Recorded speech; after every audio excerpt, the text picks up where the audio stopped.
Hi, on the interpretation channel. If you can hear me well, could you please drop a note over in the message?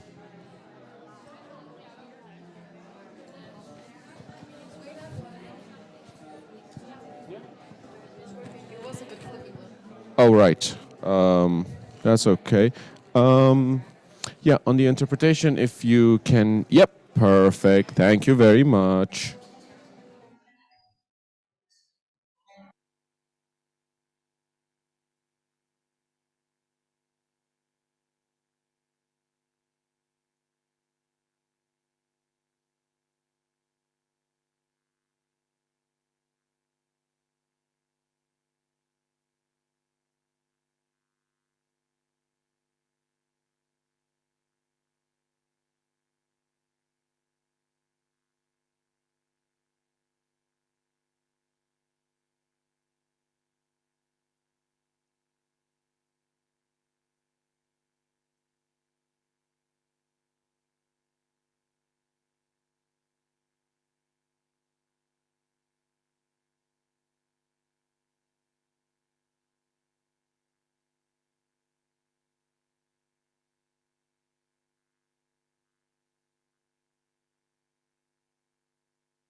Is this okay?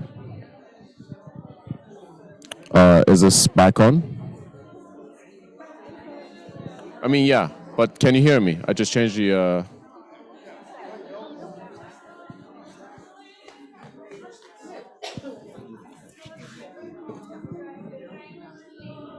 Yeah.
Natalia. Yeah. We put back this. Should we Oh, put yeah. it down? Bring it down. Hi there, Sandra, Natalia. Uh, if you can hear me, could you please give a thumbs up? Hello, good afternoon. I hear you very well. Hi. Perfect. Hi, Natalia. Hi, Sandra. Hi. Thank you. So I am a faceless voice that will be doing a quick audio check with you. Natalia, could you please unmute yourself and just say a few words? Oh, sure. Hello, can you hear me? Um, No? 1 second. I could not hear you for some reason. Could you Shall I go to the right, English 1 channel? second. Can you hear me now? I hear you perfectly. Mhm. Yeah, let's try that again. Could Mhm. you just unmute yourself real quick? Yes. Can you hear me now? Okay, perfect. We can hear you. Shall I stay in I'm sorry, I have a question. Shall I stay in the English channel? Yeah, actually, don't change your channel. Just have your interpretation off.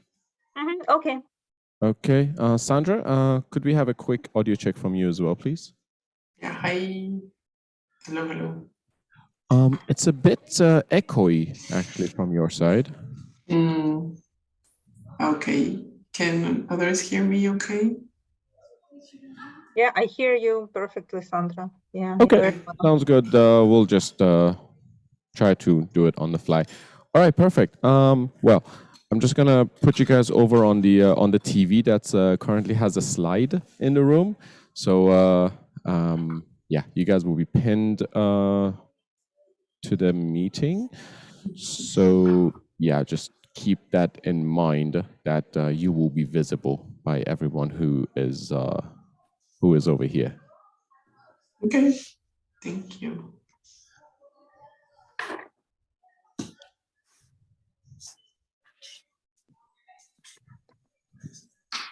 Okay, if you could just make sure that you're muted at all times and just unmute yourself when you need to speak. Perfect, thank you. And we can turn the cameras off for now, right?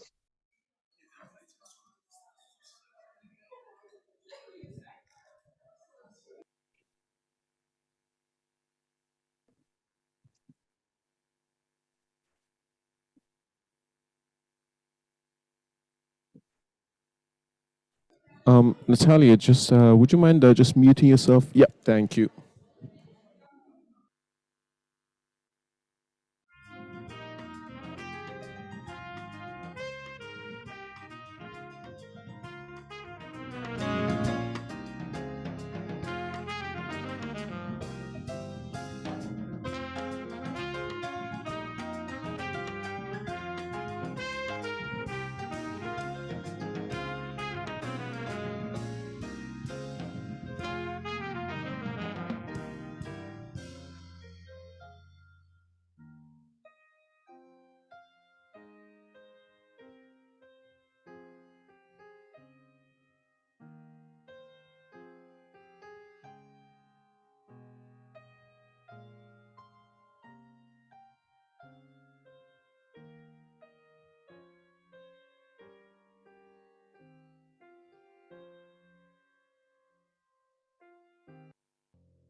But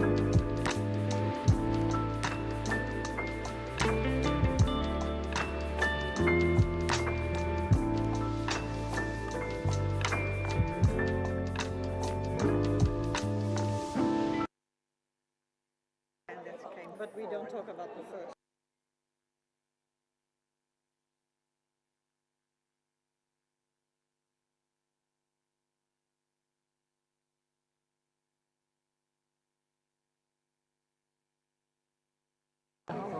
And you won't be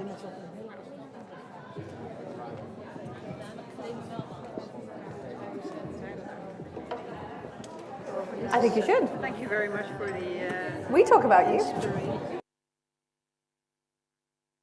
We do. About her. What? Yeah, we do. I'm surprised you heard it in Holland. Like, that's crazy to me.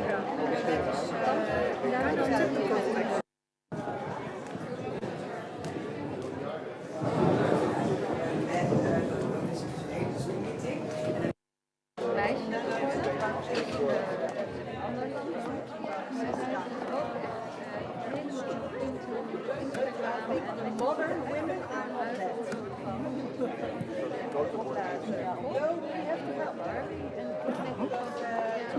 Gun je van harte dat je dat vindt en dat je fijner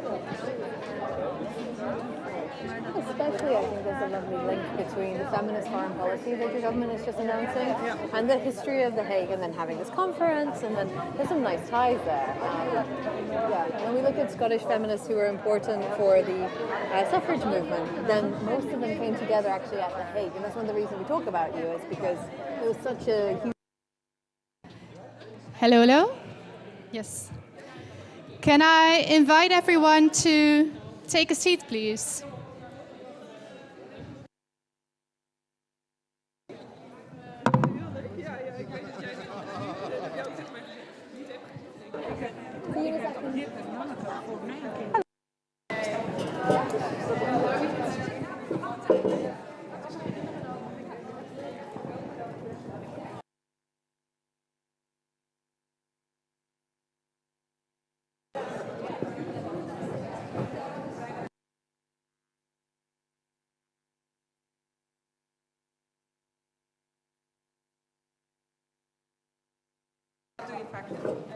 I want to sit next to you.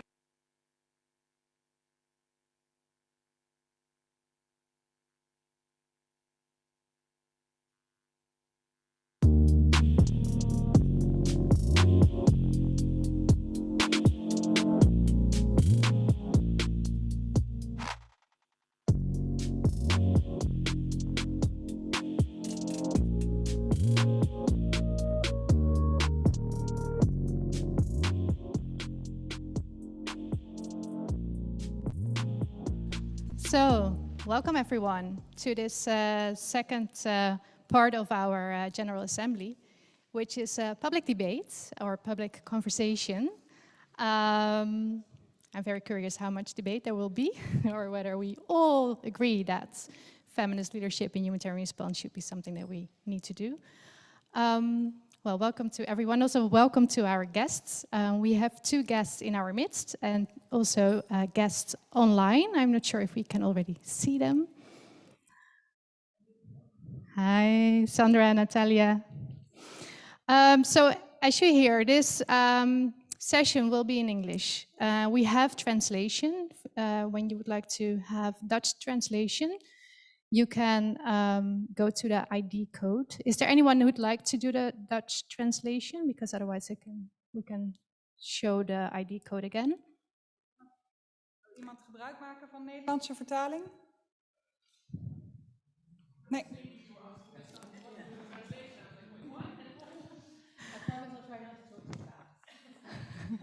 Okay, great. And we do it in English. And also, welcome to Horia.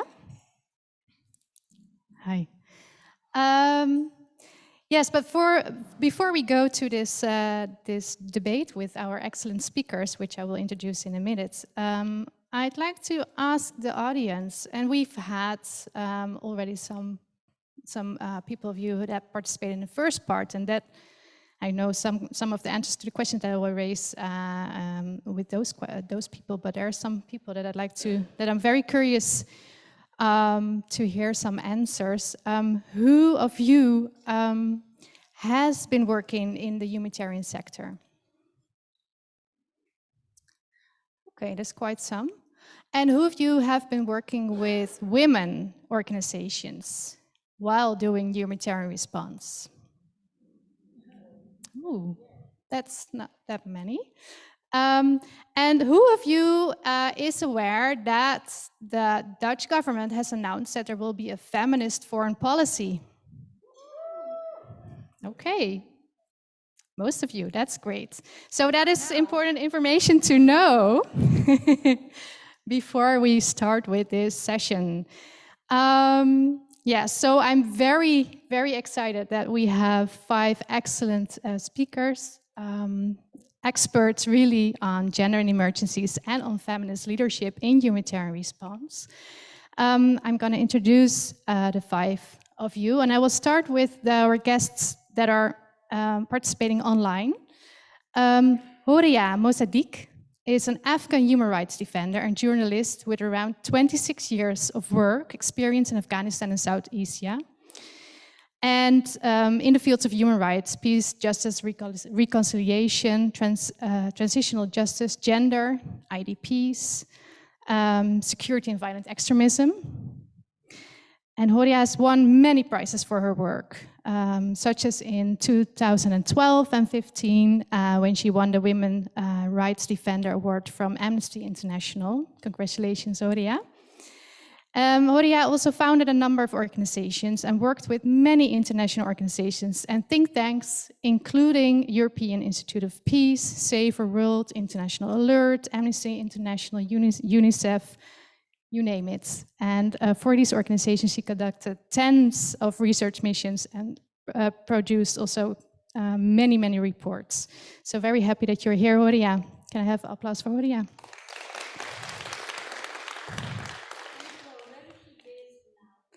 Horia, you're based now in London, is that right? Yes. And she'll be able to speak in a minute as well. Natalia, I'm so happy that you're here, Natalia Karbowska. Since 1997, Natalia has been working in the area of civil society development and women's rights. Natalia is currently the co-founder and director on strategic development of the Ukrainian Women's Fund, the only women's fund in Ukraine.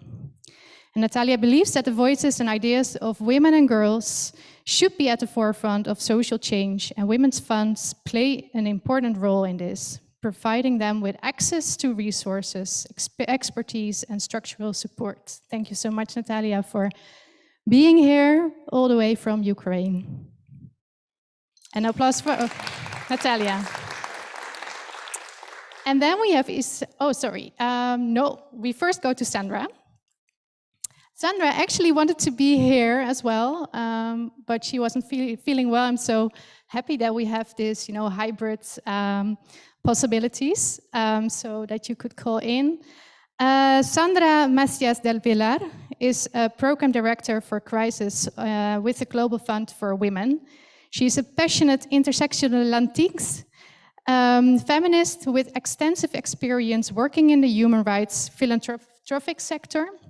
And she has specialized in feminist grant making with women's funds, as well as resourcing social justice movements and grassroots organizations for more than a decade. And Sandra is currently the program director Crisis at the Global Fund, I already told you, for women, and member of the steering committee of the Feminist Humanitarian Network. In these spaces, Sandra has been a strong advocate with and for women, girls, trans and gender non-conforming people, as well as historically marginalized population. Thank you so much for joining, Sandra. And then we have Isadora Kwai, or Issy. She's from Scotland and Australia. She's the global lead on gender and emergencies at CARE International, and she is a serial gender equality tool creator, as she described herself. Isadora created the rapid gender analysis, founded Women Lead in Emergencies, and led the development of the first organizational gender marker. I'm so happy that you're here. Right now, she's starting up a gender and emergency social enterprise and supporting the launch of the RGA, so the Rapid Gender Analysis app for qualitative data collection. And she also loves dancing and an app. Thank you so much for being here, Isadora. Last but not least, we have Graciela van der Poel. Graciela has over 12 years of international work experience in development cooperation and humanitarian affairs. She is an advocate for gender equality and the rights of women and girls in emergencies, and has extensive technical expertise on gender-based violence and protection from sexual exploitation and abuse. And Graciela has worked with the United Nations and civil society organizations around the globe. She provided technical assistance to humanitarian country teams, coordinated strategic planning processes, and managed comprehensive response programs, and supported humanitarian preparedness efforts around the globe. Thank you so much for joining. Graciela. Sorry? You also like dancing. Well, me too. We have something in common. That's really great. We can dance later. And then our lead moderator today is Anne Floor Dekker, Program Manager, Gender, Peace and Security at Women Equals Men. And my name is Nadia van der Linde, and I will try to make sure, although we have such awesome speakers with us, to make sure that there's also ample space for you in the audience to engage, ask your questions, give your comments. Of course, we'll first do a round to make sure that we hear from all the speakers. But if you already know that you want to at some point intervene, I will be standing a bit on the side and checking to make sure that I can walk to you and give people the mic. Thank you so much, Nadia. Also, applause for Nadia. So we already tapped on it. On 13th, I think it was May 13th, right? I'm looking also at our counterpart, Marijn van Bloem from Ministry of Foreign Affairs, when the government of the Netherlands committed to develop a feminist foreign policy. So what does this new commitment mean for a sector like humanitarian aid? Why should we even have a feminist lens or a gender lens when we're going back to the basics in humanitarian aid? And what would it entail? How would that look like? First, I'd like to give the floor to Horia. Horia, from your experience in Afghanistan, what does gender and humanitarian response matter? Why does it matter? Yeah, thank you. I believe that in Afghanistan, of course, gender humanitarian response matters a lot. And this is for so many reasons. I think the first reason is that it is not just because Taliban have taken over since 15th of August and they started a gender apartheid regime to rule the country. But at the same time, the other issue is sorry, because there was another call. Yeah, and I think the other issue is also because women, like I'm speaking from the experience of a context like Afghanistan. In Afghanistan, many women, they are deprived of their basic and fundamental rights. In the past 20 years, we made significant improvements, but at the same time, after 15th of August, everything have reversed.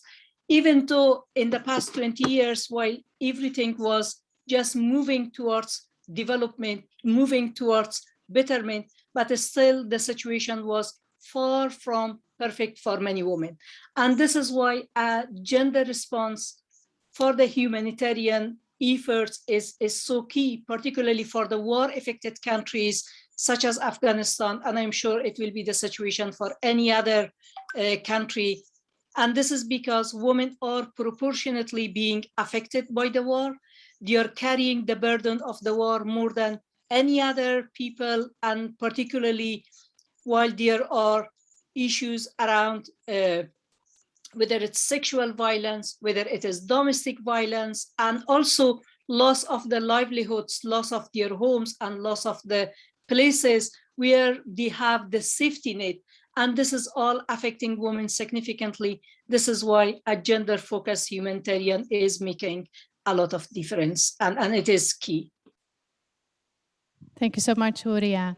I'd also like to go to Natalia. From your experience, what is happening now in Ukraine, why is it important to have a gender lens in humanitarian response? And also maybe add why it's important to work together with women's organizations. Yeah, thank you very much. I completely agree that it is extremely important to have a gender lens in humanitarian response. And I'll talk from my personal experience as not only as the representative of women's rights of feminist organization, but also as an IDP, internally displaced person. Because when the war started, I had to flee with my kids and with my grandson. I had to flee from Kiev to Western Ukraine. And this is where I spent the whole spring, basically. The last 3 months I left in winter, and now it is summer already. And I'm not alone. I am one of the millions of Ukrainian women and children who are facing these challenges now. And what I saw in the community is very practical things that talk about the systems, the need to integrate women's perspective and feminist perspective into the work, into humanitarian sphere. Very concrete example. I was most recently. I was actually in Lviv, which is the big city in Western Ukraine, the center of the region. And I saw at least 7 tents of different humanitarian organizations providing food.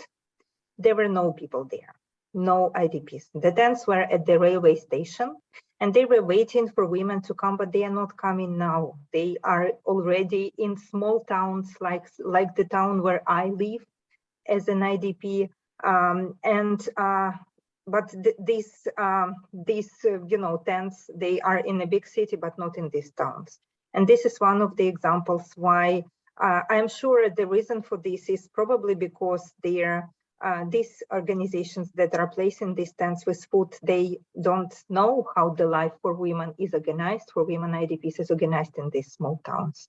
And they don't see probably the need in localization of humanitarian support. And this is what women's organizations, this is what women and feminists can actually, the perspective that they can bring to make humanitarian aid more effective. Thank you, Natalia, for your introduction. I'd also like to ask Graciela, you have done research also to the policy gaps and the programmatic gaps. So there is, why is it that gender in humanitarian aid or working with local organizations is more difficult than people or organizations actually would like? Because there are many commitments, right, to really integrate a gender lens. There's also many tools, we'll speak about that later. But what is the reason that there is this gap? Yeah, so as you just mentioned, many commitments, there's accountability frameworks, there's policies at the international level. Many organizations at the international level have these policies as well. And yet, at the same time, we see a complete disconnect in terms of the implementation at the level of systems and at the level of programs. Very often, there's a lack of simple tracking, whether it's of the funds that go to investing in initiatives or programming that addresses gender equality or the rights of women and girls in emergencies, or be it the funding that goes to grassroots initiatives or women's organizations or of other marginalized groups. And so there's lack of tracking, there's inconsistent reporting, very often poor quality reporting. If you're like myself, you will have also gone into the global reporting mechanisms that many Dutch organizations also report to, like for example, for the Grand Bargain. And it's very disappointing because the paragraphs that are inserted there really are a tick in the box, right? We're missing out on learning opportunities in terms of the actual impact, in terms of the diverse approaches that are so context specific and that perhaps are also of use for another context around the world because we share and learn in that solidarity building. We're also missing out on that impact analysis. And there are organizations like CARE, and I know Izzy has been part of that, doing impact assessments, which is very daring work. It's really that internal reflection in terms of how are we achieving the work. But you don't see it across the diverse organizations, and you certainly don't see it at the field level. And so, therefore, there's also very limited involvement of women, girls, and their organizations, of LGBTQI and non-binary, gender non-binary, as well as other marginalized groups, really being part of decision-making processes in decisions that affect their life. Like we just said, it's not just a food distribution, it is not just a livelihood or a cash initiatives, it is not just a sexual reproductive health initiative. If it really misses out on their direct engagement and their ability to influence those decisions or to receive the funding to support their initiatives, we're talking about really not being accountable and not saving lives. And I think that that's a big gap that we're experiencing. And if I may just add one element, I do think grant bargaining too presents a unique opportunity. Although it has many gaps if you look at it from a gender lens, the fact that it facilitates multi-year funding, flexible, predictable funding, and it really makes a commitment towards local organizations, including women's rights organizations and women-led organizations. And the Netherlands is definitely on that page, right? Localization in the humanitarian sector in the Netherlands is on. But we cannot move forward with it if we don't really strengthen our gender lens and perhaps that feminist lens really to it. We're going to be continuing to operate blind as the Netherlands if we miss out on that implementation. Thank you, Graciela. Yes, I'm very interested to hear from you, Isadora, because CARE is one of the humanitarian organizations making strong efforts to strengthen gender and humanitarian response. Can you share a bit more about why and how CARE is taking on gender and humanitarian response?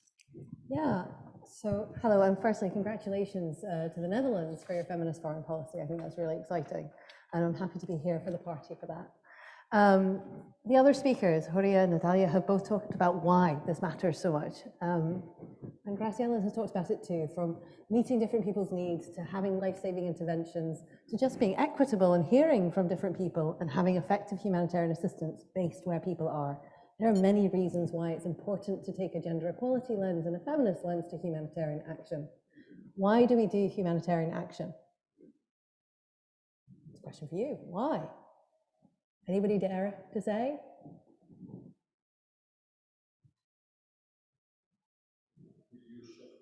Reduce suffering, to do good. Anybody else want to add to that? There's no wrong answers.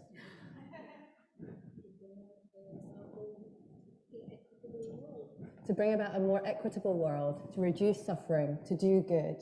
We do humanitarian interventions for really good reasons. And it's sad when we listen to the examples we've just had that even though we have the best of intentions, we want a more equitable world, we want to reduce suffering, we want to meet people's different needs, we're often failing to do that. There are many reasons. Some are about patriarchy, some are about colonialization, some are about action, about why we don't always manage to reach those lofty goals that we have for ourselves. But there is another slightly more basic reason that we can explore, and that's making sure we have really practical approaches to taking and translating these goals that we have, these aspirations and commitments we've had since the mid-90s in many cases, since Beijing, and possibly even before, into action. And so CARE has been really focused on how do you turn aspirations, commitments, will into concrete action in the hullabaloo, in the crisis that happens during a humanitarian emergency. And so the advice I can share from our experience, since 2012, we've had a real focus on gender and humanitarian action, and I've been lucky enough to lead our team on that work, is really getting practical, really focusing on the specific things you want to achieve, the differences you want to have to make in people's lives. There's three areas that I just want to draw out really briefly. One is understanding those needs. Natalia talked about making sure we understand where are the women living. If you have empty tents that you're spending thousands, maybe millions of dollars running and nobody's coming, that's not very effective humanitarian assistance. We first and foremost need to understand where are people, what their different needs are, what do they want, and what do they need. And we can do that by tools like rapid gender analysis and other gendered and feminist needs assessments to unpack and listen to people's different needs and the opportunities that they see during a crisis. So the first is a really simple one. It is to understand people's different needs during crisis. And there are really concrete tools that we've used in more than 100 contexts now to unpack that and to understand that. And the second part is about gender mainstreaming. There's lots of tools we can use to mainstream gender into our ongoing humanitarian assistance. It requires action. It requires us to go beyond words and find thoughts, but it can be done, and mainstreaming is an important part of the solution. So thinking about what else do we need to do to turn mainstreaming into reality is really important, especially from a feminist and gender lens. And the third piece is really gender transformative action. And those are the pieces of work that are beyond understanding the needs, beyond the normal standard humanitarian response. Those pieces are what does it mean to do gender and humanitarian action? It means to do things differently. And that's where gender transformative action is possible. And we've seen that over and over again in different crises around the world. There's interventions around gender-based violence and emergencies. Graciela is an expert on that, and protection, that can really make important differences in people's lives. And there's evidence and programs and responses that you can look at. There's also really important work on women's voice and leadership, which we'll come to in a minute, which can really, really help transform things too. So those would be some of the things I would really highlight. Thank you so much, Isadora. I also would like to go to Sandra because one of the barriers that have been assessed also for gender transformative work is that funders, how they allocate their funding in times of crisis. So there is less funding for development for gender transformative work and more to the kind of the hardcore humanitarian aid, and they say that, or some funders say it's impossible to combine the both. As a funder, what do you feel? Why do you feel gender is important in humanitarian response, and where do you see what are the not only the obstacles but also the opportunities for philanthropy and other funders to move forward in this area? Sure. And thank you so much to Women Cosmen for inviting us to this space, and apologies again for not being there in person, dealing with some health issues, but I'm really thankful that we could do this online. I think we just need to really clarify that women and marginalized communities need dedicated resources to be really seen and heard. If not, we will continue to always be seen as vulnerable. And I think this is really important for us to stop seeing women as agents of change rather than passive recipients of aid, and to kind of stop seeing this artificial divide between humanitarian, human rights, that is really, at the end of the day, as Isa said, we are dying to do this because we all believe in the common good. And so what it's important to consider is that women and marginalized communities are always the first ones to respond, but we lack decision making. We are addressing already power of oppressive systems of inequality in our communities, and there's just no resources that are actually trickling down to the communities. I really am excited about the Dutch government's decision, so I echo the congratulations in coming up with a feminist foreign policy. And I think this is directly related in terms of feminist humanitarian policy, because we need to ensure that there's a greater portion of humanitarian financing is going to local actors, and including women's organizations, networks, and really shifting the power and the knowledge, recognizing the lived experiences of women in marginalized community on the ground, particularly from crisis-affected communities. And so there's two things. The one is that we really need to rewrite the rules of the humanitarian sector, because for far too long, it has been neutral. And I know this is part of a code of conduct that started with the Red Cross, that, humanitarian system cannot be political. However, we're not living through situations, we're living protracted crises that require us to be political. And I think that's why I welcome the opportunity for us to think about how feminist foreign policy translates into feminist humanitarian policy, because we need to rewrite the rules. For far too long, the neutrality protects in patriarchal and colonial dynamics of humanitarian aid.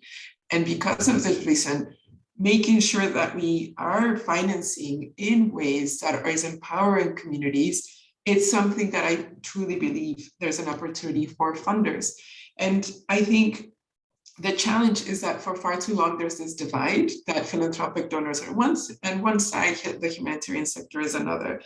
And I would challenge us to really not create that divide, and rather to have come up with in-depth opportunities for collaboration and partnerships. I truly believe the power of funds in our case, feminist funds like the Ukrainian Women's Fund, the Global Fund for Women, and many others, we are the ones that are investing in long-term approaches, and we can create a common political agenda and invest in women's rights and organizations. And with that are actually doing the first respond. And by localizing and partnering with these organizations, we are kind of shifting this and addressing the challenges and making sure that the funding trickles down all the way to those that are the first responders, which end up being local community grassroots organizations, activists, community organizers. We're seeing that it is them that act as first responders. It's not larger organizations. So I invite us to kind of think about how we can collaborate better so that we address these challenges and collectively can actually make the feminist foreign policy within the humanitarian sector that we want. Thank you. Thank you so much, Sandra. And I saw you nodding when Sandra was pointing down that there should be more direct funding to the local organizations. How is that for CARE? Yeah, well, firstly, it's a really hard thing to count. So I think being able to be more accountable to ourselves and to others about how we're actually transferring funds to local women's organizations and community groups is really important. So and that's not just a problem for CARE, that'll be a problem for everybody. And two, you can't just wait for it's not just going to happen by magic. And really, that's where a project like Women Lead in Emergencies, which I think we're doing with the Ukrainian Women's Fund actually, with a special budget allocation actually, is really about that. So Women Lead in Emergencies is a way of challenging the system and challenging ourselves as humanitarian actors to make sure that humanitarian funds are actually reaching community groups, women's groups, in the most crisis-affected communities in the world. Our work across many different contexts, from Tonga to Ethiopia, Uganda, Colombia, and beyond, shows that there are groups of women in solidarity coming together in crisis. And these are very small groups often. It could be your book group. It could be a feminist group. It could be a savings group. There are lots of different kinds of groups, but they are there. And as you just said, Sandra, they are on the front lines of responding. They are coming together. They are taking action. And a program like Women Lead in Emergencies allows us to channel funds to these groups and leave the budget lines open so that they get to decide the actions they want to take. And when you give them that space and when you transfer the money and the power and decision-making to their hands, amazing things happen. Thank you so much. Natalia, I'm wondering, how does it work for you?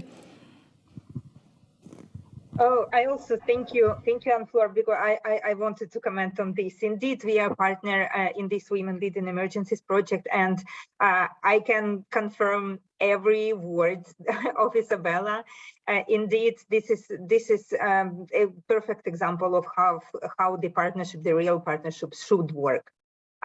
Open, flexible, respectful to local partners. I also wanted to say again about the systems. I think, well, we have these partnerships with organizations like CARE, with the others, with the Global Fund for Women, with the other women's funds, feminist funds. But also, I think what is missing, what is something that we should think about, take into account, and probably work, all of us, all the humanitarian community on this, is again about the systems. What we are still missing is the systems, the platforms for engagement of women's rights organizations into the dialogue with humanitarian donors. We have this again about Ukrainian experience. We have these clusters, humanitarian clusters like food clusters and other clusters meetings. And these are mostly the meeting of international organizations, of donors who are supporting Ukraine, discussing very important things like strategies, like plans for the future. And often women's rights perspective is missing there. Women's rights organizations, feminist organizations are not there yet. So I am hoping that we will be able together to change this system and bring more voices of women from the grassroots level. Not many of them speak English. These meetings are conducted in English.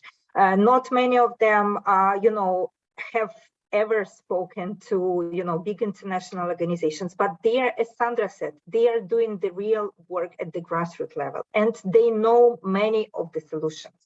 They even, coming back to these, tents with the food, I spoke in my community, in my town, I spoke to local organizations, and they immediately came with an idea which is, well, simple and wonderful in my opinion, about, the mobile food places. They said, why don't donors organize these mobile food stands or points that could come to small communities and feed people, feed IDPs at least once a week? But somebody should tell international donor community about this. So I think we do need these platforms for women and women's rights organizations and feminist organizations to, to bring our voices to the big strategic agenda. Thank you so much, Natalia. I'm also very curious about Horia. So what do you see in the Afghan case? Is there any tempting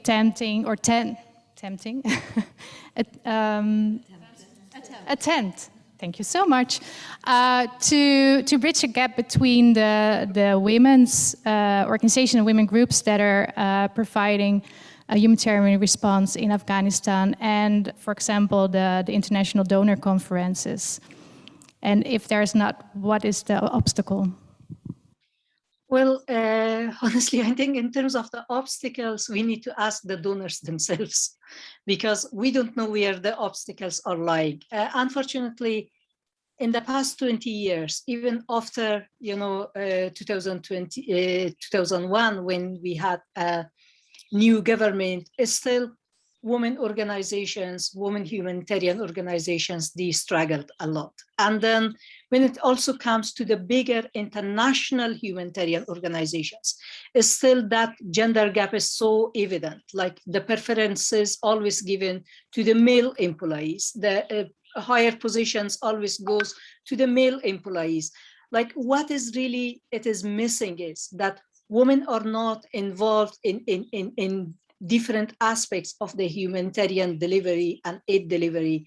And I would really, I want to see particularly at the current situation is like donors, they often fail to say, like, for example, that particular percentage of the funding that need to go to the women organizations or to the women-led organizations or for the women purpose activities or gender-specific activities. Like I remember in Afghanistan, we were struggling so much to initiate a gender budgeting within the Ministry of Finance of the previous government. And every time those gender budgeting requests were pushed back simply because the argument that unfortunately some of the Western expatriates that were working within the ministry were giving to the Afghan officials was that if there is a road built, both men and women are using. If there is an hospital built, both men and women are using. If there is a school built, both men and women are using. Why you are asking for a gender budgeting? And unfortunately, some of these ideas were coming from the Western expatriates that were advising our government. So for that reason, I think it is really, really key when we speak about feminist humanitarian policy. And I think, what does it really mean on the ground? What does it really mean for the countries like Afghanistan, where the vast majority of women are deprived of their basic and fundamental rights? After 20 years, now our fight is for the basics, for just, please allow my daughter to go to school. Please allow me to go to work. And this is not just about women head of households, because why we always connect humanitarian aid or access to work, access to employment, access to political participation, all these, and education, to just being women widows or women head of households. All the women should have this right, and that should come unconditionally. And unfortunately, we don't see that. So for that reason, even many countries, like when we see they are having such a great feminist policy or women peace and security policy or so many other policies, how they are interpreting those policies on the ground and how they are practicing those policies, this is also very key. And unfortunately, most of the times, women organizations, because of they are not able to put a very good application or proposal forward, because they are not very good at speaking English, because they don't have access to the donors and they don't know the donor language. They are always being somehow like barred and refused, and you're not accessing those assistances. So for that reason, my suggestion will be that when you're having such policies, please make sure that you're also being rightly interpreted in all the contexts on other countries where your countries are engaged in, including countries like Afghanistan, and how you want to help women, how you want to make sure that those aids are reaching out to the women, and you're closing that gender gap, even in accessing the humanitarian assistance. It is really, really key. And it can only happen when you involve women from the need assessment to the planning to the implementation of all aspects of humanitarian work and budgeting and everything. Thank you so much. I'm giving the floor to Nadia. Yeah. Thank you. Thank you, Natalia and Horia, especially for these really strong messages. In the beginning, we saw quite a number of hands up in terms of people with experience in humanitarian work. And I mean, the floor is open to anybody who wishes to ask or say anything, but I would definitely like to also particularly request those with experience to share any reflections that you might have in relation to what you've just heard, in terms of to what extent was the experience that you had, was that gender sensitive, responsive, maybe even gender transformative, and if not, why not? To what extent were women and girls included in processes and decision making and considered right from the start? That's just to float it out there. Any question is welcome. Please, you have the floor. Hi, thank you. This is Anne from Cordate. I actually have two questions because I'm still learning a lot on this topic. I'm learning every day and I've been working on gender for quite a while.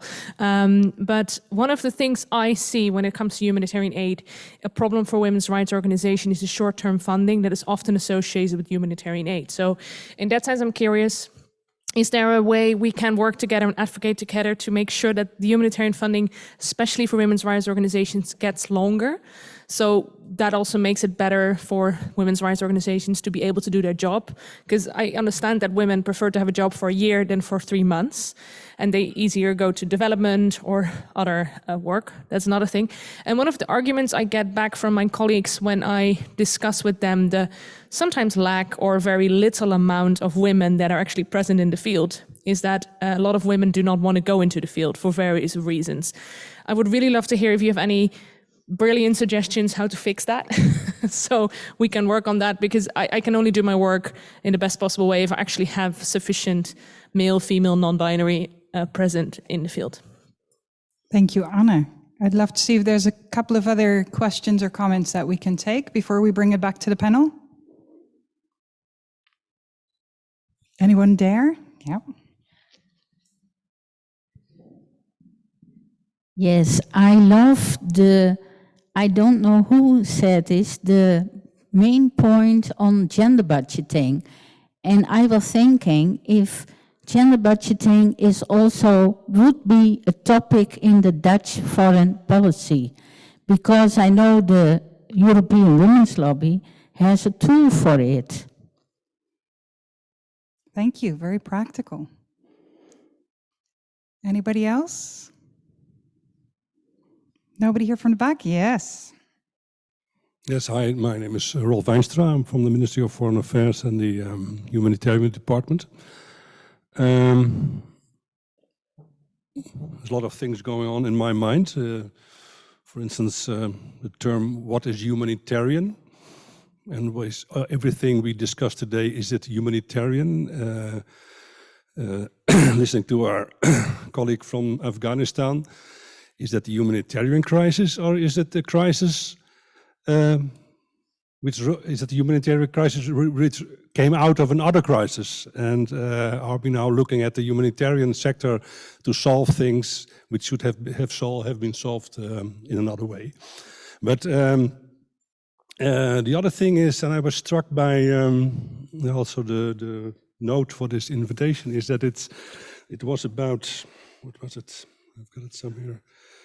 The policy, and then it was the Netherlands funds, and I think just looking at funds is a too limited lens, not only a gender lens, but it's limiting our lens, because I think our position is we're trying to come out, so to go from a payer to a player, and not just to step out of being framed just as a donor, because then you're just walking wallet, so to speak.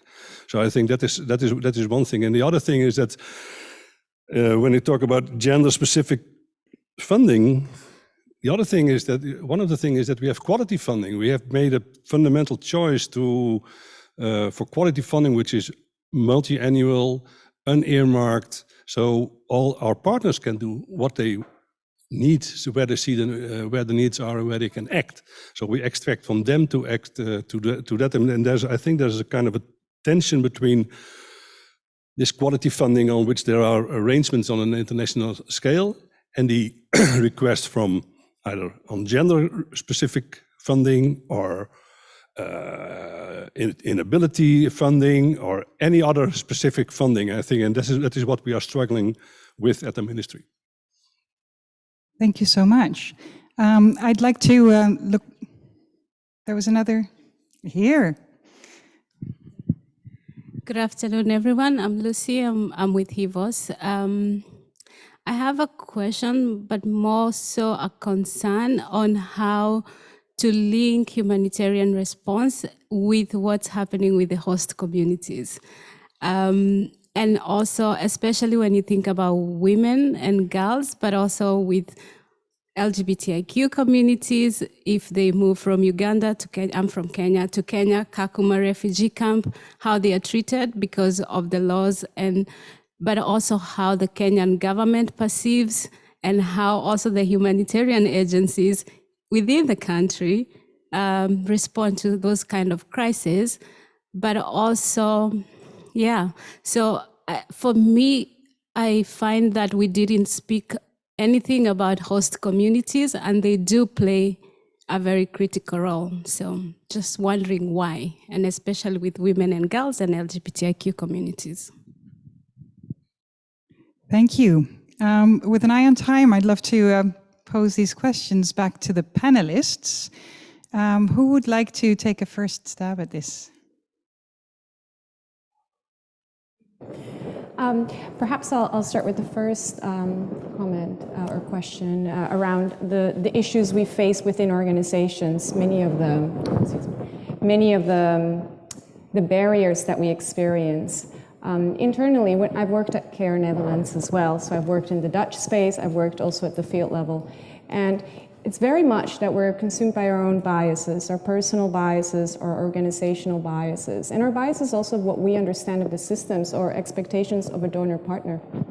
And I think that influences a lot of the decision making. So and it doesn't really help us in challenging that. So for example, why are there no female enumerators? Well, the question I would ask myself is, well, what are we doing about involving female enumerators? Have we consulted what conditions are best for them, how they wish to engage, what's possible, what means?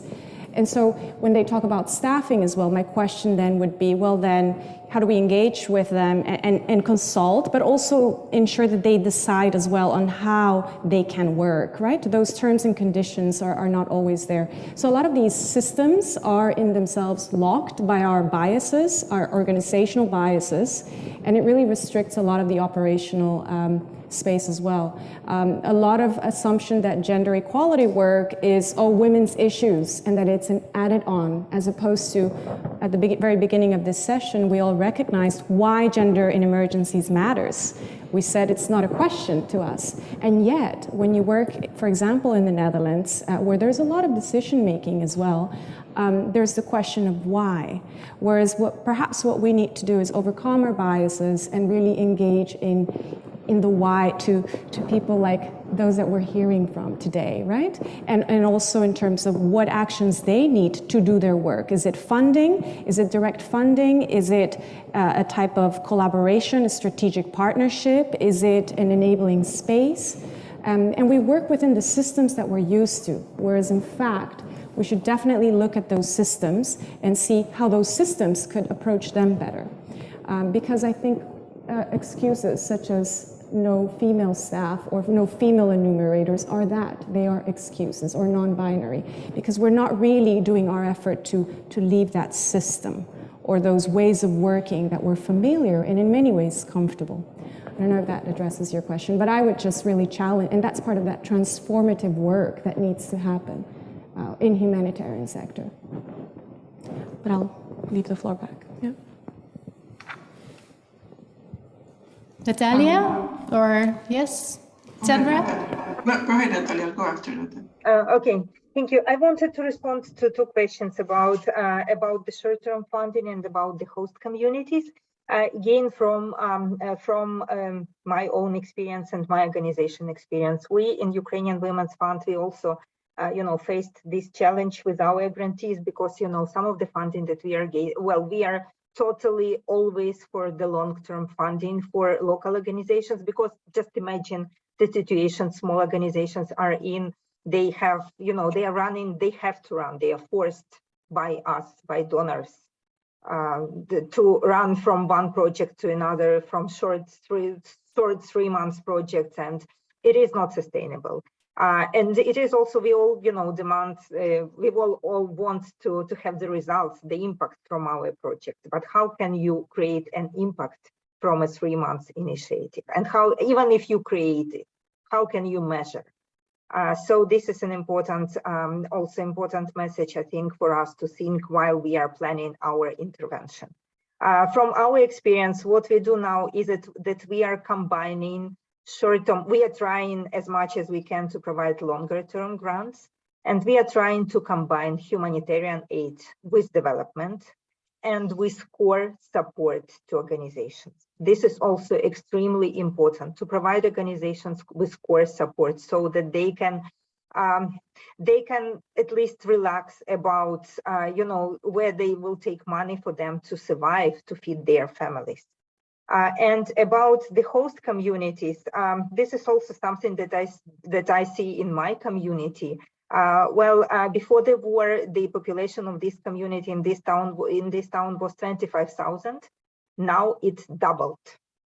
It doubled because of IDPs, mostly women and children. It's a big burn for infrastructure. It's a big challenge, even for shops and things like this. There was sometimes when there was not enough food in this community, in the supermarket, for example.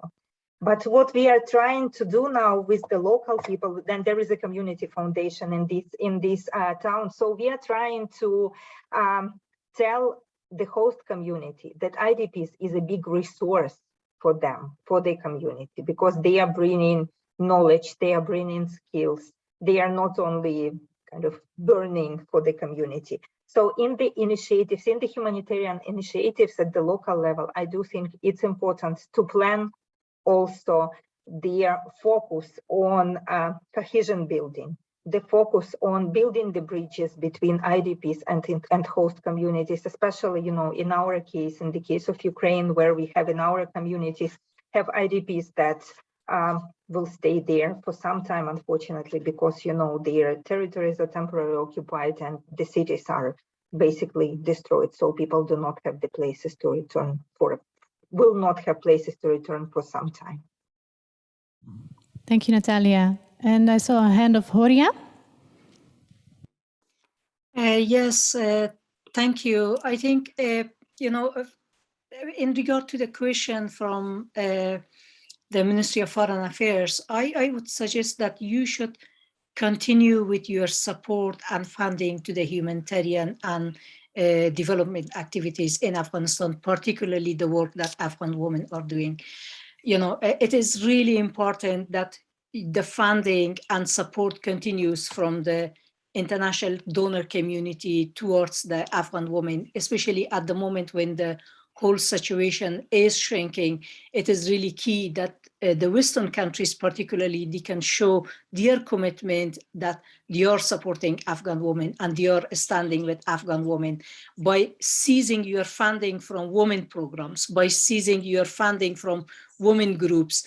You decide that women should not work anymore, and you decide and you stop women from working. So for that reason, it is really important, it is really key that you should show to the Taliban that you care, because at the moment Taliban are telling us, that no one cares about you. It was a project and it's finished, and now everyone is abandoning Afghanistan, especially in the context that we are seeing that many Western diplomats, they are racing over meeting the Taliban. They are extending red carpets to the Taliban. Taliban are flying with private jets here and there. But what Afghan women are really getting, detentions, torture, rape, and being deprived of their basic and fundamental rights. And no one is even bothering to take, some serious actions against that.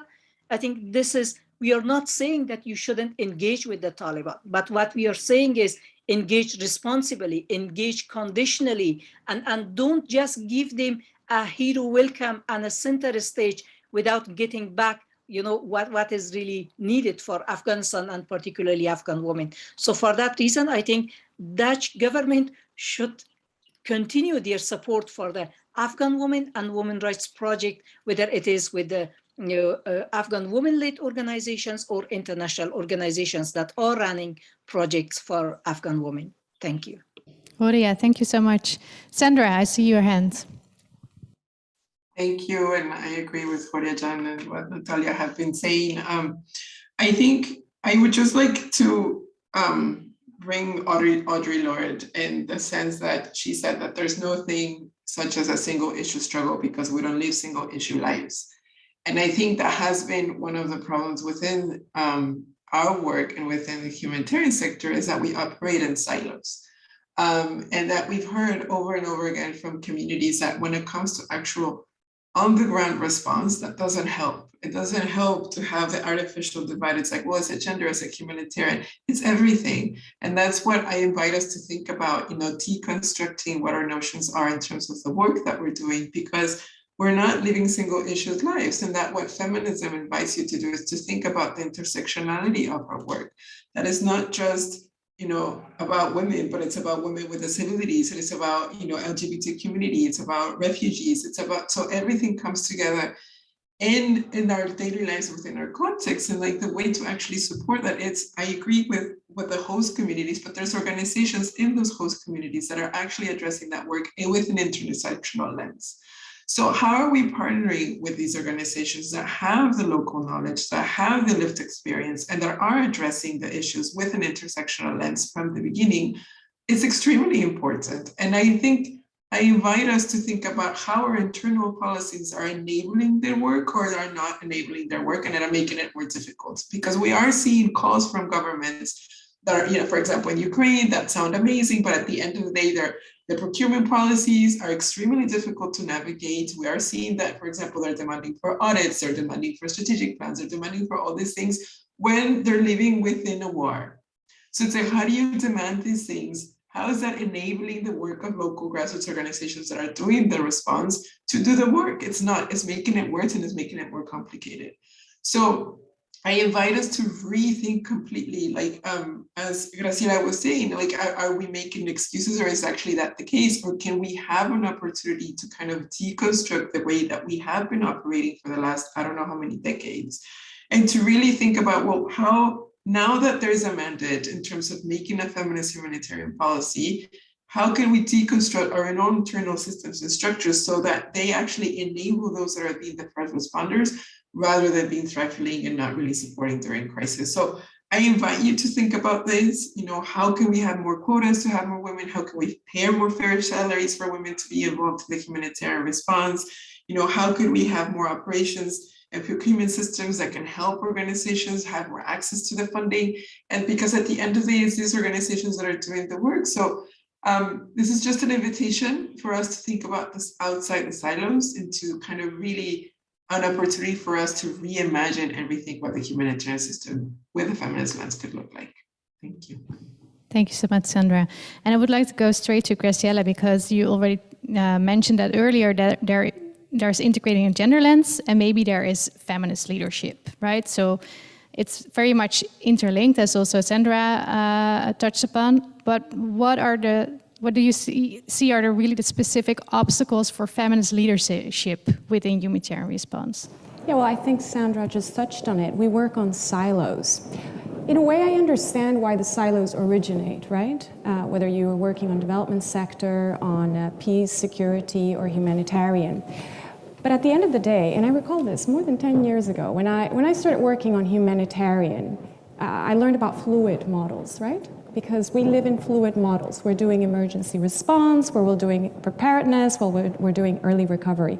Well, I like to think also of these fluid models in this continuum, just like we work on gender equality continuum, that it's fluid, right? We can work on gender responsive work, gender transformative work, and in the same way, the context is fluid. We do humanitarian response work while we're working also on some elements of peace and security. Perhaps it's not the Western type of how we envision peace and security, but it is a grassroots initiative towards peace and security.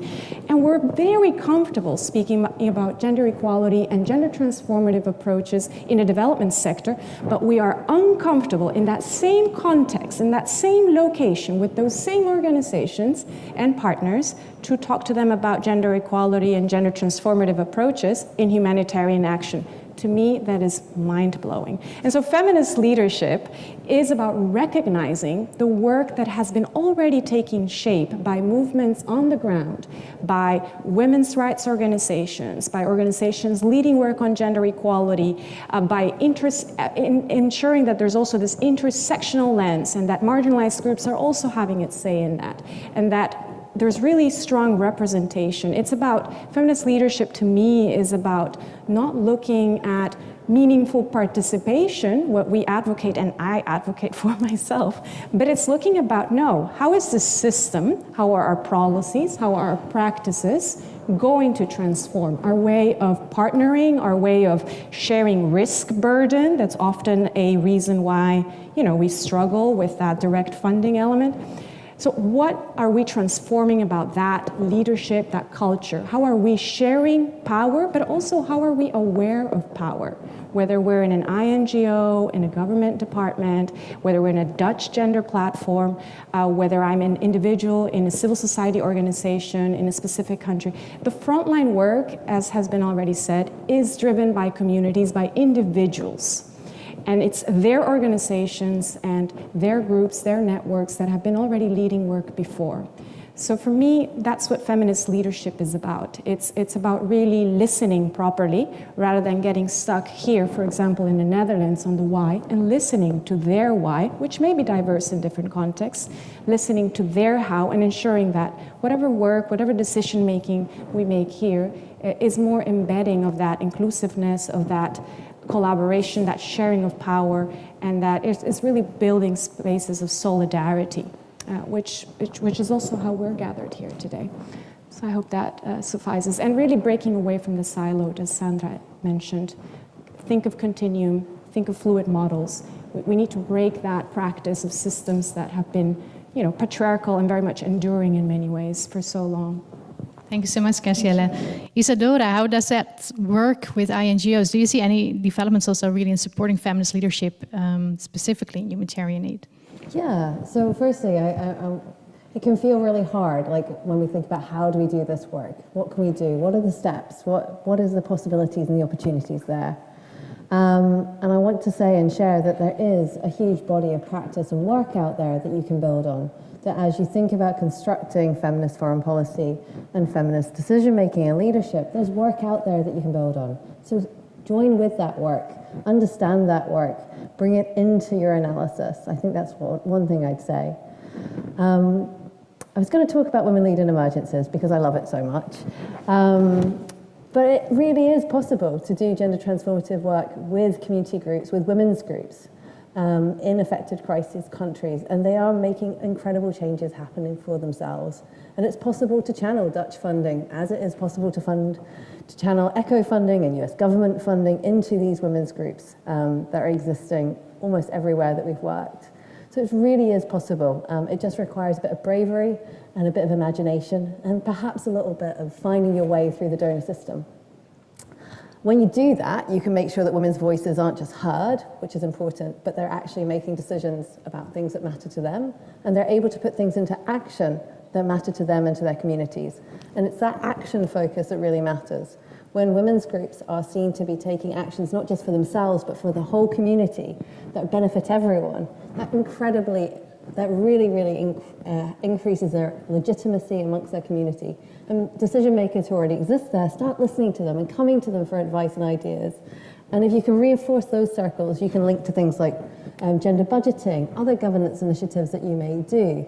So that's really important. And I will sneak a third one in, because I know we're running out of time. Something we didn't do for Women Lead in Emergencies. So Women Lead in Emergencies starts off with a rapid gender analysis on power. We look at power structures, barriers, opportunities, but we also look at money flows, which we don't usually do in humanitarian work, both within the local community and the humanitarian community and the traditional decision-making structures. So speaking a little bit to your question, we try and broaden out our scope of understanding about what's happening within the community itself and their funds and their money and their systems, and not just focus on humanitarian ones, and not ignore traditional structures either. And that's great, that's very sensible, you know. I love doing gender analysis, it's really important. We take an intersectional lens when we're doing it, great. But what we hadn't done, and what we only realized last year that we hadn't done, which is obviously very stupid, is we hadn't actually done a political economy analysis of the humanitarian structures from a gender lens. And when we checked, it doesn't exist. Nobody has, that we can find in English language, and we have checked with quite a few donor agencies too, we haven't found any women's political economy analysis of the humanitarian structures. Seems like a really obvious place to start. So if you want to build on the existing good practice, if you want to believe that gender transformative work is possible, I'd also encourage you to think about doing some political economy analysis of where are the structures, where are the barriers, and where are the opportunities for funding. Because you've had these policies, not feminist foreign policies, but you've had policies and commitments since the mid-90s, and it's not going through to Natalia's organization or Horia's organization. The Global Fund for Women is underfunded as well. And so why is that? We know this is good, we like this idea. What is stopping us from doing that? We won't figure it out until we understand the barriers and the structures and the resource flows within the humanitarian and perhaps the broader development setting. So I'd really encourage that as a first step. As the next session, maybe, to discuss together. Yeah. Horia, from your experience as a human rights defender in Afghanistan, what have you seen of feminist leadership in humanitarian response? Can you give us some concrete examples, maybe also of what Isadora was just referring to?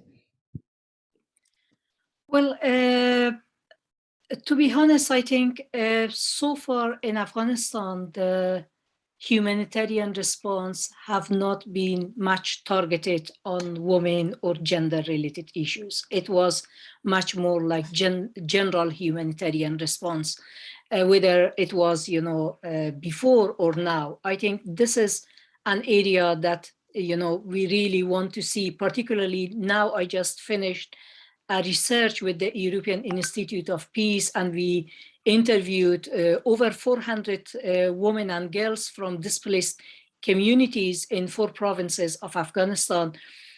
You can clearly see how much women are deprived from accessing the humanitarian aid.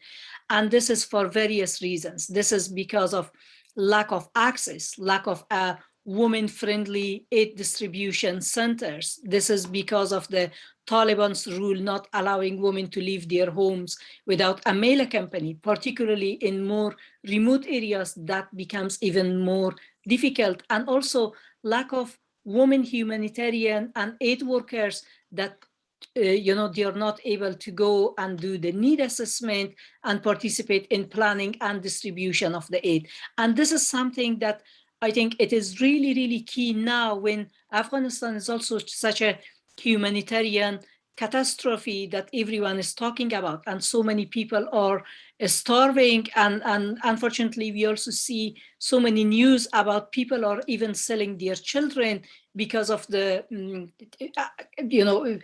huge hunger and starvation that is in the country. This is the time that I think we really need a gender-based humanitarian lens towards our approach. And we really need the time that we should really focus and dedicate a clear percentage of the humanitarian aid that need to go to the women and adults and girls, and their needs have to be taken into consideration. In my experience, particularly in the past 10 months since Taliban took over, I think more and more I see that the suffering of women and deprivation of women from accessing resources, from accessing aid, from accessing health is becoming even far more difficult. And this is something that we need to really address. And I really want to see that there is much more like a global movement towards that and global response towards that. Thank you so much, Oria. Yeah, and then, I mean, you've already touched on it, Sandra, but I think maybe there's also some concrete examples of how the Global Fund for Women and the Global Fund for Women is doing this support of feminist leadership. What types of support do you give? So there is this flexible core funding. Is there also some other kind of support that you provide to facilitate feminist leadership? Sure, thank you. Yeah, there's various ways that we do this. It's not just about saying, we're going to support women's groups, but it's like, what type of groups, who are led by whom, who's making the decision making. That is really important as part of this supporting feminist leadership. So we first provide, of course, the long-term flexible funding, but also like the types of groups that we support need to be led by the communities, and particularly by marginalized communities. So, are the groups, Black-led and Indigenous-led and led by LGBTQ women? Are they led by refugee women, by women with disabilities? Which is, again, taking into consideration their intersectionality is extremely important to be able to enable them to do the work that they need to do during crises. But in addition to the funding, I think it's extremely important for us to collaborate and to really think about within organizations, with what spaces do we have access to that we can leverage women from communities in crisis that can have access to these power spaces for decision making. So, for example, we also co-lead the Feminist Action for Afghanistan space, in which we're actually inviting African women. I know Jorge has participated in some of our meetings, African women to come and talk to us about what is happening, to organize with other feminist organizations that are not necessarily funders, so that we can push the needle on certain aspects, whether it's increasing quotas for women that are stuck in limbo in third countries after there was this mass exodus, whether it's actually pushing governments to actually increase humanitarian aid or to have like more quotas for like women. So we have to, this is a time that we also thinking about outside the box, like that's what we're trying to do within our crisis work, is that it's not just the funding, but it's the advocacy, it's making sure that we are bringing women from the communities into decision-making tables and that we're enabling that. So that's kind of a way for us to center that and to support, of course, local organizations such as the Ukrainian Women's Fund, which is the only women's fund in Ukraine that has access to these networks, these resources, and has that knowledge. And I'll leave Natalia to tell you about how they're doing that work. That's some of the ways that we're doing that. Thank you. Thank you so much, Sandra. And also for the bridge to Natalia, do you want to add something from your perspective? Yeah, just to follow up on what Sandra said, I think sometimes we don't connect humanitarian aid with policies. In my opinion, I mean, I'm sure that humanitarian aid is not only about delivering, water, food, and medicine to communities. It is political, and we all have to remember this: that humanitarian aid is political. And in this context, I think we often neglect the importance of 1325 and Women, Peace and Security agenda, which is also about the systems, which is about the long term, and which is about the policy. And so this is what we do in Ukraine now, and we actually have the support from the government of Netherlands to implement the long-term initiative on localization of 1325 National Action Plan in Ukraine. And I want to use this occasion also to thank the government of the Netherlands for the flexibility with this funding. We are able now to reprogram the project, because definitely the needs have changed. And we are now working on the revision of the National Action Plan on 1325 that was approved in Ukraine last year with very small funding from the government. So now we see that there is a perfect momentum, actually, despite what we hear from the government that, you know, let us deal with war now and then we will come to women's rights and gender equality. We think it's a momentum now to work together with our partners. And by the way, Women Equal Men is our partner in this initiative on localization, the National Action Plan. So we think it's a moment now to talk more, to raise the voices of women about the importance of women, peace and security agenda, and for us being political about this. It is also important to continue giving the power to women so that they advocate for the places at the tables where decisions are made on humanitarian aid and also on the policies. On any policies that are connected with them. So we are, and the only in our experience, the way for this is to empower women's organizations, to empower feminist organizations, to provide them with support and, as we discussed before, long-term support, flexible funding, something that we call feminist funding.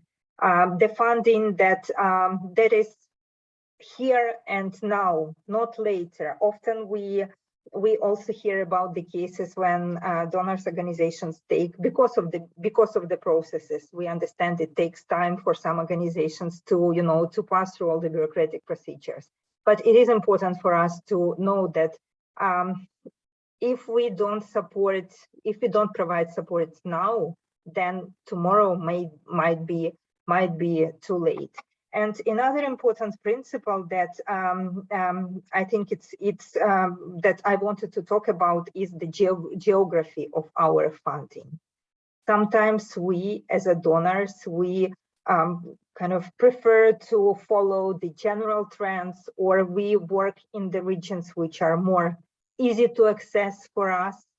And in our reality, for example, we think it's important to be everywhere, both in Ukrainian case, in the west of the country, but also in the east and in the south, in the areas which are difficult to access, but the needs are extremely high there. So we also, as Ukrainian Women's Fund, we are through the network of our regional partners, we are working in these regions as well. And I do encourage all of you to remember this and also to think about the ways how to get to the regions which are difficult to get into. Thank you so much, Natalia. Yes, Nadia. So this opens up the opportunity again to all of you in the audience for any of your questions, comments, suggestions. There was a lot of food for thought and food for action provided just now. And a lot of questions also, I think, around, so, you know, it isn't really rocket science, is it? How long have we already been saying we need to fund women's rights organizations, women-led organizations? You know, what are the barriers? What are the questions that you still have, or what thoughts came up in your head?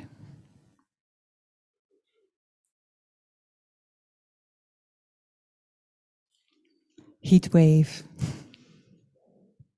Well, then perhaps let me ask a question, because of course we have been talking about this this awesome commitment that the Dutch government has now formalized to feminist foreign policy, and we've been making the link many times. But if to all the panelists, if there's one thing that you can say in terms of what needs to be the first step that the Dutch government, but also, you know, large INGOs in the Netherlands working in the humanitarian sector, what do they need to do in order to, you know, to really take on more of a feminist foreign policy approach in their humanitarian work?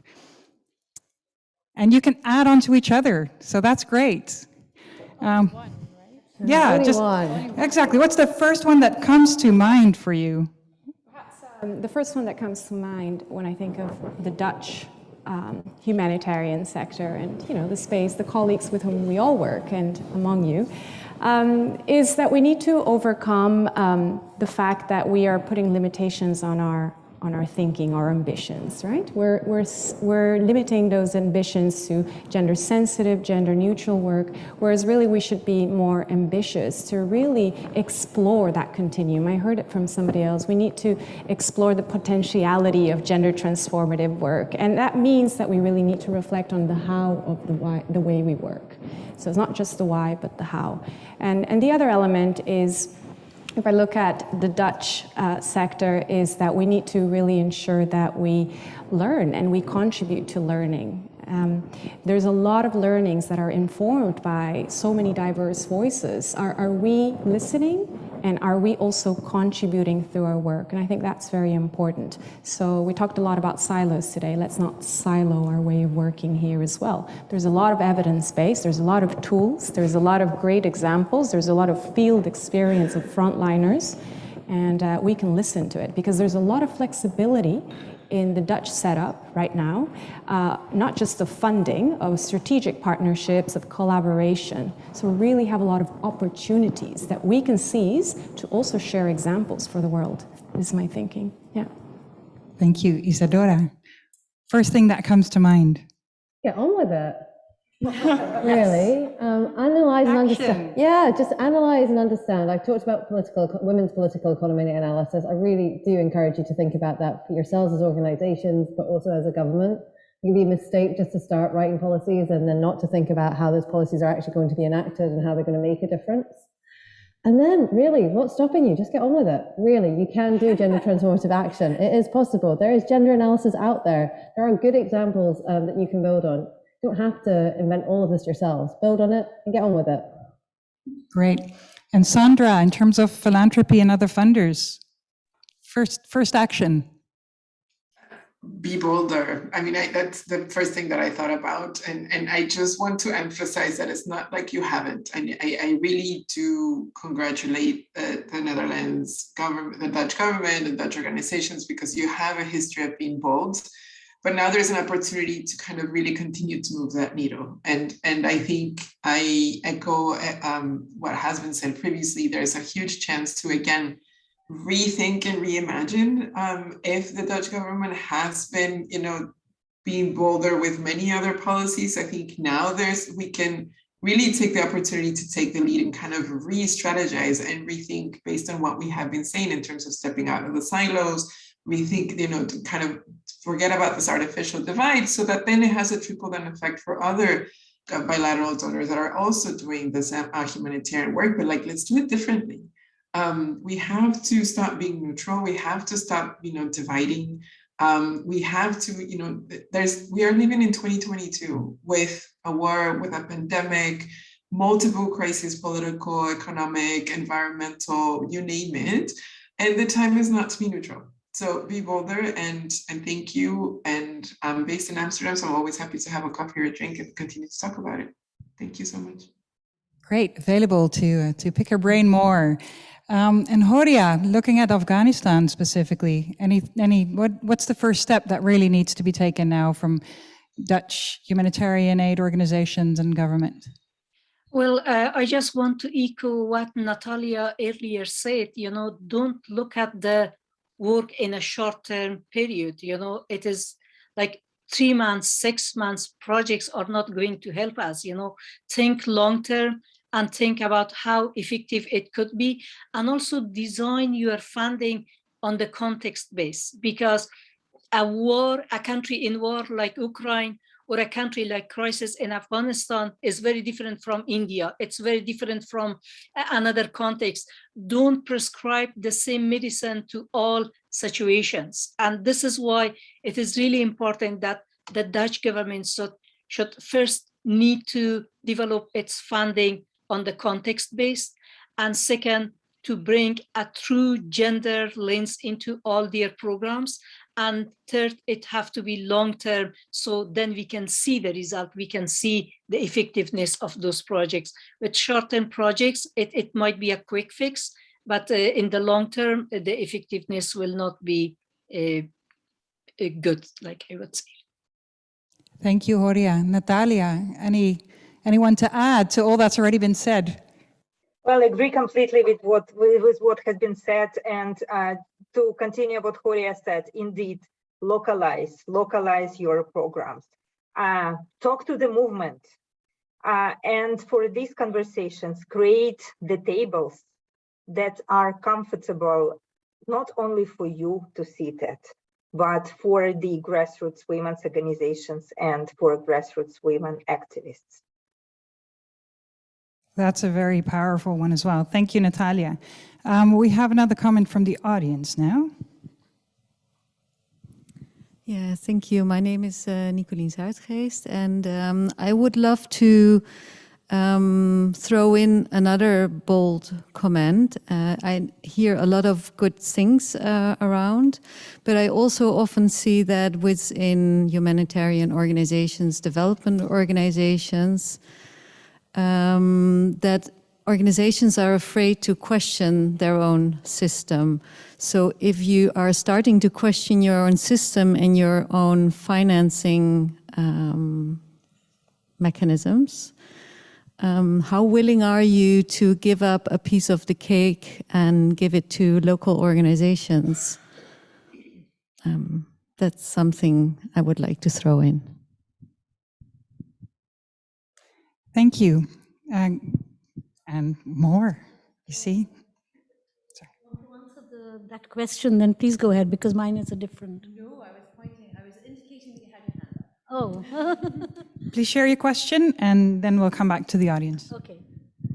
My question is a very fundamental one about the term feminist foreign policy. The F word is a real red herring for many organizations, for many countries, governments, whatever you might say. How do you? Men. Of course, I mean, yeah, many women even who don't want to call themselves feminists even. So how do you think it will help to use this word for the, feminist foreign policy? That's question, not so much maybe to us as to the Ministry of Foreign Affairs. Yeah, that's why, I mean, I said it's a very fundamental, general question. I think it's an interesting question, but maybe also for the drinks and bites. As we try to. I mean, even in class when I've been talking about, in gender studies, they always come up with, I'm not a feminist, but, and then they will, try to, and some men, immediately, some of the male students would react, yeah, I'm also a feminist, but, and then the but answers all the problems they have with women's rights and everything. Yes. So that's what I would like to ask, how can we deal with this very basic thing and still work for the rights of both men and women? Because that's why when we use, gender equity and gender thing, then at least it is more seen as more inclusive. Thank you. Whereas if you throw, feminists immediately. So is there any of the panelists who would like to, yes, Graciela, you'd like to personally respond? more of a personal reflection, but what I find very exciting of the term feminist, as a whole, and foreign policy is the fact that it's open for flexibility of interpretation because it's indeed not meant to be prescriptive, and therefore it gives a space for co-design, co-creation of that term depending on the context. So I think there's something very powerful about that because it's really very much about that power sharing, that power with. And then there's also that element that I find particularly important, that it's not just about women, right? It is about women, girls, LGBTQI, gender non-binary, marginalized populations, and it really brings so close the intersectionality consideration and its relationship to power. So I think if we look at it from that perspective, it's actually incredibly inclusive. In fact, very much in line with accountability, participation, and so forth. That's how we see it. Otherwise, that term immediately makes some people's ears, hair, whatever, stand up. I know in India, I mean, one of the well-known so-called feminists, she wrote a tract called Why I do not call myself a feminist. She's the one who was part of a panel which started the first women's magazine journal. And she insists on saying why I'm not a feminist or why I don't call myself feminist. That's why I said even women, sort of struggle with using that term. So, I mean, it's different perspectives. Yes, I understand. I think that, thank you, the question is clear. So Graciela, you already mentioned that you find it a powerful word also for in humanitarian response. Is there anyone else from the panel who would like to add?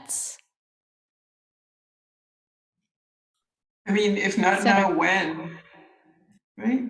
So it's if not now, when? Like the time is now to demystify what that means. And that is not just about the equality of the sexes. It's about bringing communities together. It's about really changing the status quo and living in a different world that is not driven by white supremacist, racist, patriarchal systems. So it's about changing our world, and feminism should be demystified. And I think it's great, and I applaud the government for using it and being bold about it. So thank you. Thank you so much, Sandra. And I think these are great final words for this panel debate. I heard some really great recommendations also for all of us working in the humanitarian sector. Be bolder, step out of the silos, make use of the tools that are already there. And also monitor, report, and share good practices so you can work evidence-based, develop funding and programs, context-based, localize and talk to the movement, and dare to question your own systems. Thank you so much to the panel. Natalia, Horia, Sandra, Isadora, Graciela, thank you so much for sharing your experience and thoughts. I think this is indeed food for thought and for more discussions. Thank you so much for the audience and for, well, technique, everyone. Big applause.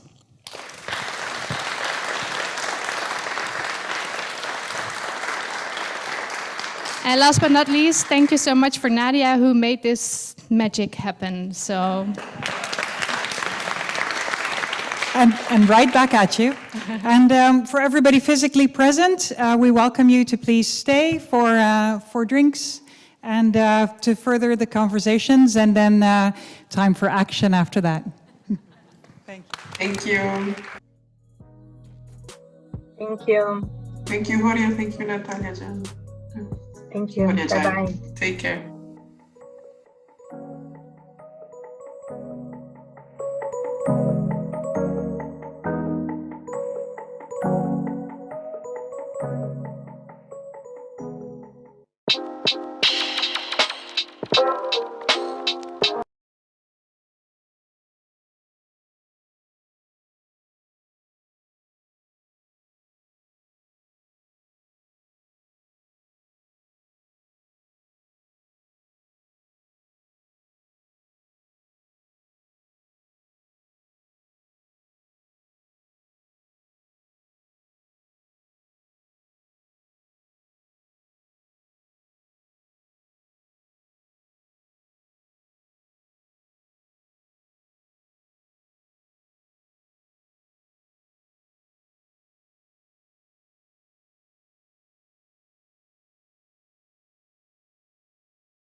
Yeah, well, where's the mouse? confused. Where is it? Oh. What the hell? Don't say.